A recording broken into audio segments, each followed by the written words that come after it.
pôde vir. Um dia inventei de tentar cortar caminho passando pelo cemitério da saudade. Achei o clima pesado demais. Nunca havia entrado em um cemitério.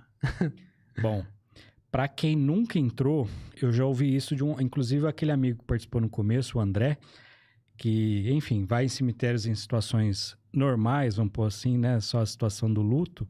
O cemitério da saudade, ele tem para essas pessoas um ambiente um pouquinho mais pesado. Talvez por ser mais antigo. Uhum. Então a pessoa já carrega com ela aquela ideia, repito, causada pela mídia, né? A mídia só te traz isso, é terror, é morte, é tristeza, choro. Uhum. Então, se você só vai nessas situações, eu acho que o estilo do cemitério pode sim te trazer esse tipo de sentimento. É um gatilho para tudo aquilo que ele já viu pela mídia. E também, assim, eu entendo que... Talvez ele não tenha num cemitério parque, por exemplo. Não tem, porque é muito simples, né? É.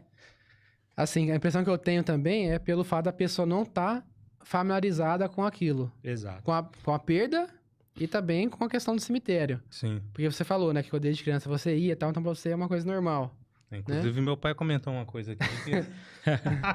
Antes de comentar, eu vou até ler o comentário dele aqui, porque pra não quebrar o clima depois. Eu vejo nos outros episódios que ele participa bem, né?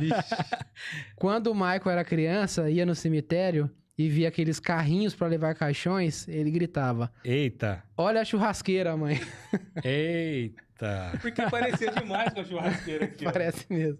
Né? Então tinha as grelhas assim, aí pra mim, cara, eu era pequeno. É uma criança, né? Não sabe. Tá lá o enterro acontecendo. Não, churrasqueira, vai ter churrasco. Parece. Mas era criança, pô. Mas é plenamente justificável, né?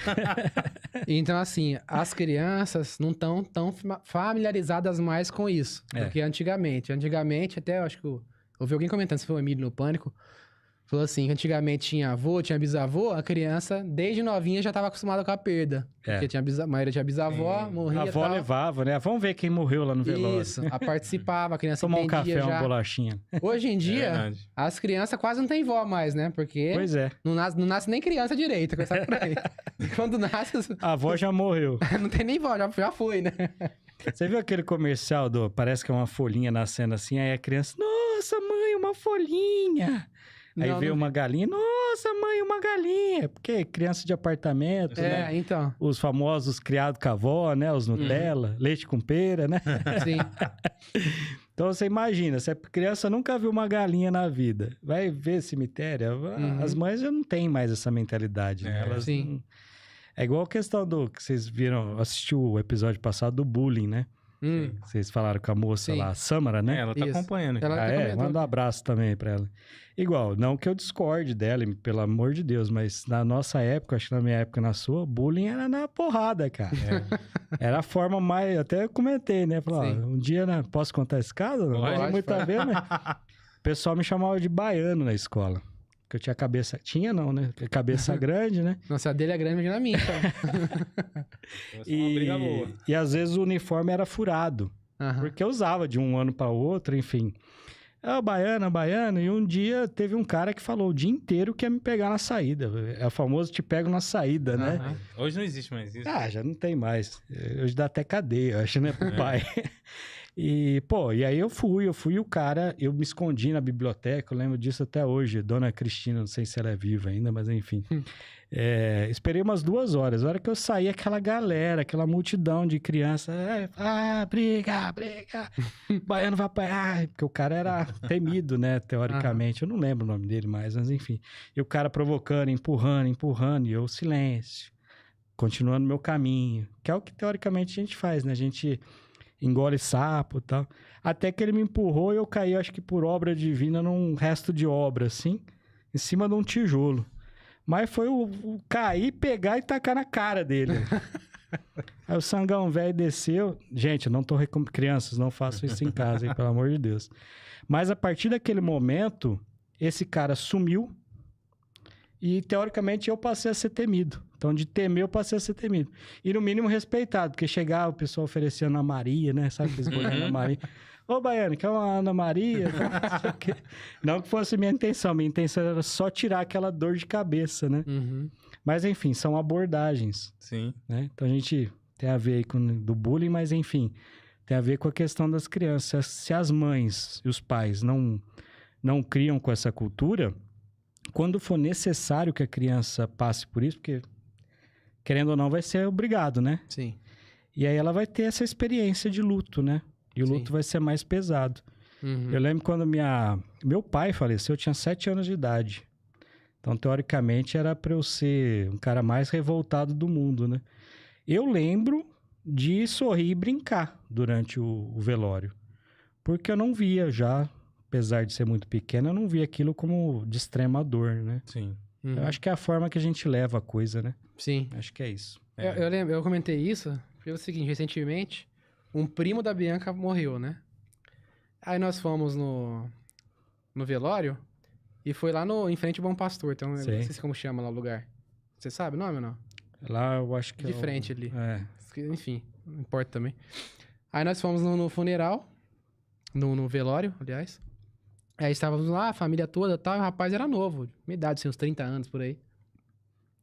30 e poucos anos. Morreu de acidente ou não? Não, ele já era bem doente já, que tinha sofrido um acidente de moto uns anos atrás, mas ele sobreviveu, né? Ele era, se não me engano, ele era paraplégico, né? Mas até que sobreviveu, tava vivendo tal, a família cuidava dele, ajudava ele. Aí ele teve alguma complicação médica, eu não lembro exatamente o que foi internado e acabou falecendo. Aí lá nessa ocasião, eu peguei alguns papéis que estavam lá, assim, expostos pra ler, né? Explicando como lidar com o luto, não sei o que, fiquei curioso, falei, deixa eu ver o que é isso daí. Como explicar pra criança, não sei o que tem.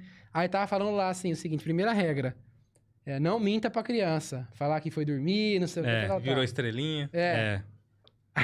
Aí eu falei, faz sentido isso daí, porque a criança tem que aprender a lidar com a situação. Claro. E os meus filhos estavam lá, os priminhos estavam também e tal, viu, ó, faleceu e tal, o primo, não sei o que e tal, viram, olharam lá o rapaz, né, morto. Aí chegou a bisavó da minha esposa, tem 90 e tantos anos já, dona Alice, um abraço pra ela estiver ouvindo, né? Acho difícil, mas se estiver ouvindo, um abraço. Ou meu sogro, né, o filho dela. Aí ela chegou, né, chorando e tal, viu lá o neto dela e tal, se despediu. E aí ela chegou comentando pras crianças assim, ó, filha, ele tá dormindo, tá descansando, não sei o quê. Aí eu lembrei disso, entendeu? E faz sentido, né? Porque a criança ela tem que passar por aquilo, faz parte da vida, né? Ela tem essa experiência de luto, de perda, porque a nossa vida é assim, né? Eu acho que os antigos queriam preservar, né? Os antigos tinham essa mentalidade de preservar. Outros não, outros já levavam a criança, vamos tomar um café com a avó, lá no velório, porque era cidade pequena, é tradição, né? Vamos ver quem morreu. Mas eu acho isso muito importante, porque a criança já fica preparada, né?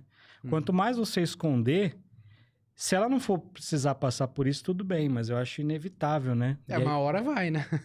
E aí vai ser um fardo um pouquinho pior, né? Eu participei de um velório também, de uma pessoa também, conhecida, ele tinha um filho de 4, 5 anos. E eu lembro que eu fui no velório e falei, nossa, como é que será que essa criança vai lidar com isso? Eu tinha muita relação com a criança também. Hoje tá adulto, velho já. Né? E com a sobrinha também. Como é que vai ser isso pra ele, né? Poxa, o pai acabou de morrer. Né? Mas assim, ele já tava passando tinha câncer e tal, tava passando pelo processo, né? Certo. E falei, nossa, esse menino vai estar destruído. Aí lá no velório, ele correndo pra lá e pra cá, brincando com a sobrinha, com os primos e não sei o quê. A mãe mostrou que o pai foi embora, faleceu, né? E ele brincando. Falei, aquilo ali na minha cabeça bugou, né? Mas eu acho que pela idade dele também, acho que ele não tinha caído a ficha. Não discerniu, né? Não discerniu o que aconteceu, que o pai foi embora, que tava ali com ele sempre, brincando. É complicado, porque a gente fica pensando qual que é menos pior, né? Quando acontece jovem assim ou quando acontece depois, mais adulto. Eu tenho um caso, por exemplo, na família, que a pessoa perdeu, por exemplo, o pai, depois de grande, e ficou muito mal com isso, sabe? A pessoa ficou diferente, virou outra pessoa. Aí você fala, pô, mas já era adulto, né? Igual você falou, uma coisa meio que, apesar da morte ser meio que surpresa, né? Não ser esperada, como no caso de uma doença, mas a pessoa, ou não sei porque não sabe lidar, ou porque afetou de uma tal forma, mas mudou a personalidade dela, né? Então, assim, qual que é menos pior? Quando acontece assim ou quando já é mais, né? Enfim, né? Coisas da vida. Da maturidade também do adulto. O luto, né? A Gleivia falou assim, ó, eu tenho medo dos vivos, morto não faz mal a ninguém. Essa é uma frase muito, muito dita, né? A gente tem que ter medo dos vivos.